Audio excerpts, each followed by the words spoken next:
sure most of you are from the Fox Valley, but how many of you know the history of the Fox Valley? I'm from Appleton, and I've lived in Appleton my entire life. I want to share with you the history of my hometown, from the first settlers to the first townships, to the village of Appleton becoming incorporated and finally becoming a city in 1857. We'll start by going way back and telling you about the very first settlers.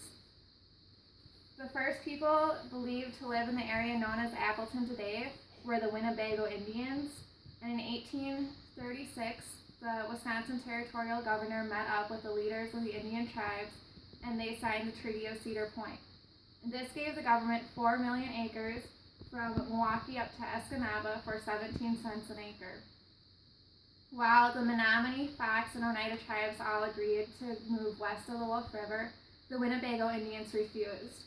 According to the article Indians and Treaties, Fox Valley History, published in 1911 in the Oshkosh Northwestern, the Winnebago Indians were forced to move to a reservation in northeast Iowa. The European settlers didn't come until the 1840s. The first family to settle in the area was the Greeno family, and they originally settled in Kaukauna. Their mansion is still there today. But Paul Greeno decided to buy his own land. He bought 10 acres of land for $1.25 an acre from the government in the area of Appleton. Next came the Jean Baptist Bennett family, who bought a small area of land downriver from the Greeno family, at the area where the north side of Memorial Bridge would be today. Then came the first farmer, Bella Murch, who bought land on the outside of Appleton, where Prospect Avenue is today.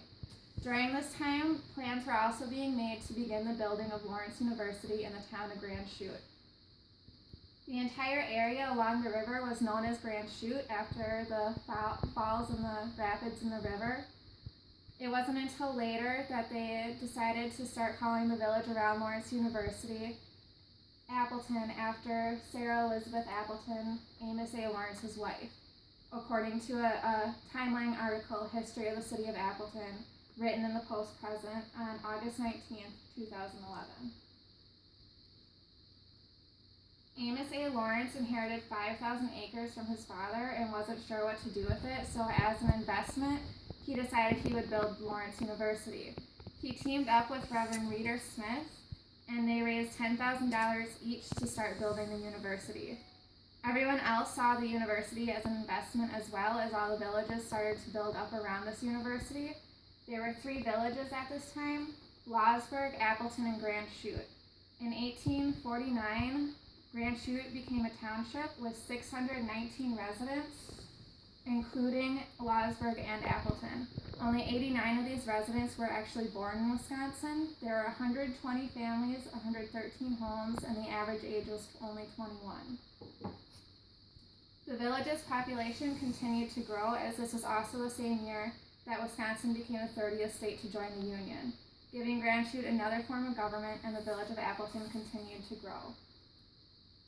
In 1853, Appleton became incorporated as a village with a population of 1,500 residents, and Lawrence University had 190 students.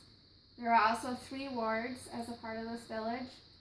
Lawsburg was Ward 1, Appleton was Ward 2, and what was formerly known as the village of Grand Chute as Ward 3.